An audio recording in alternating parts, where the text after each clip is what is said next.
చెప్పాలా? తిరుమలగిరి గ్రామ ప్రజలందరికీ, సోదర సోదరి మనులందరికీ నా యొక్క నమస్కారాలు. నేను లాస్ట్ టైం సర్పంచ్గా పోటీ చేయడం జరిగింది. అప్పుడు కొన్ని ఓట్లతో నేను ఓడిపోవడం జరిగింది. అయినా నా ఎజెండా నేను ప్రజలకు సేవ చేస్తూ వస్తూ ఉన్నాను. ఓడిపోయిన తర్వాత కూడా స్కూల్లో విద్యార్థులకు బుక్స్ పంచడం అయినా, బ్యాగులు, షూస్ అన్ని పంచడం జరిగింది.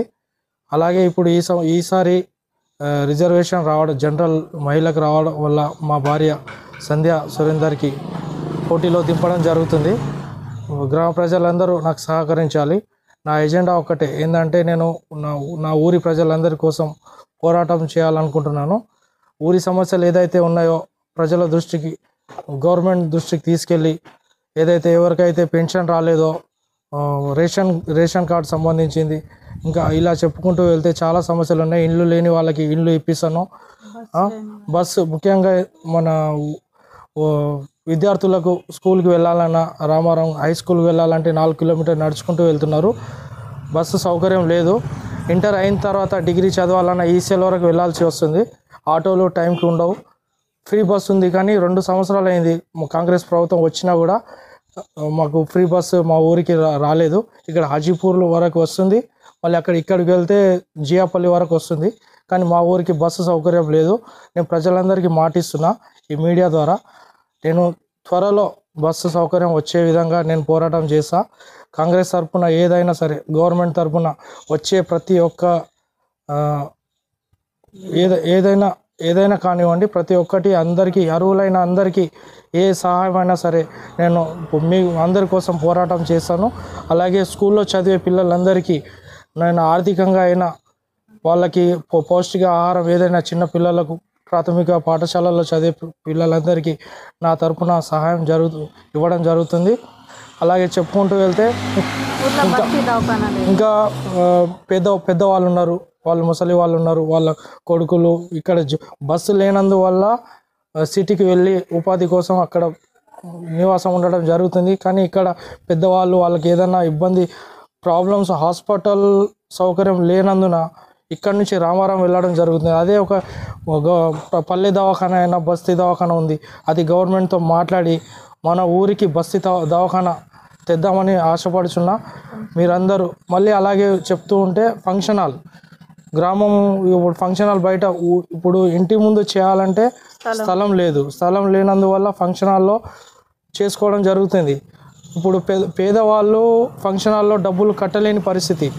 ఊరందరి గురించి ఒక 2 ఎకరాలలో గవర్నమెంట్తో, ఎంఆర్ఓ గారితో అయినా, కలెక్టర్తో మాట్లాడి ఒక 2 ఎకరాలు తీసి ప్రజలందరి గురించి, మరి ప్రతి ఆడబిడ్డ అయినా ఎవరైనా సరే ఆ ఫంక్షన్ హాల్లో మ్యారేజ్ చేసుకుంటే ఆర్థికంగా వాళ్ళకి ఉపయోగపడుతుంది. అలాగే ప్రతి చిన్న ఆడపిల్ల ఇంట్లో పుట్టడం వల్ల ఎవరైనా ఇబ్బందిగా ఫీల్ అవుతారు. అలా కాకుండా ప్రతి ఆడపిల్లకి నా తరపున 10,000 ఫిక్స్డ్ డిపాజిట్ ఎఫ్డి చేద్దామని నేను అనుకుంటున్నాను. మీ అందరి సహకారంతో నన్ను గెలిపిస్తే, ఇలా చెప్పుకుంటూ వెళ్తే ఏదైనా పాస్బుక్ రాలేదు, పిఓటి కేసులు ఉన్నాయి, ఇలా ఏదైనా సరే పాస్బుక్లు ఇప్పించడమైనా, పెన్షన్లు అయినా, రేషన్ కార్డులు అయినా, ఇంకా చాలా ఉన్నాయి. ప్రతి ఒక్కటి మళ్ళీ ఇండస్ట్రీ, చాలా ల్యాండ్స్ ఉన్నాయి, కొత్త ఇండస్ట్రీ తెచ్చి మన ఊరికి అందరికీ ఉపాధి కల్పించేలా, ఇలా చెప్పుకుంటూ వెళ్తే చాలా సమస్యలు ఉన్నాయి. ప్రతి ఒక్కటి మళ్ళీ స్ట్రీట్ లైట్లు ఒకటి, టెంపుల్స్లలో దుర్గమ్మ గుడి ఉంది, ఆ దుర్గమ్మ గుడి నేను ఎల్లమ్మ గుడి అలా కట్టాలని అనుకుంటున్నాను. గుడి, బడి ఇవన్నీ డెవలప్ చేస్తాం మీ సహకారంతో. అలాగే యూత్ పిల్లలు చదువుకోక, ఈ బస్సు సౌకర్యం లేనందువల్ల ఇంటర్ వరకు ఆపేసి అటు ఇటు తిరగడం జరుగుతుంది.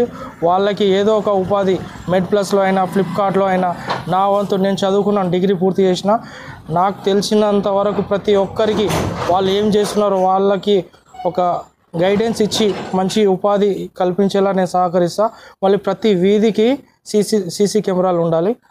ప్రతి ఒక్కరూ ఖాళీగా ఉండకుండా మంచిగా పని చేసుకోవాలని మన ఊరి గురించి నేను పోరాటం చేస్తున్నా. గత సంవత్సరం కొన్ని ఓట్లతో ఓడిపోవడం జరిగింది. ఈసారి మీరు దయతలిచి నేను ఊరి గురించి సేవ చేయాలనుకుంటున్నా. మీ అందరి సహకారంతో నేను ముందుకు వెళ్తున్నా.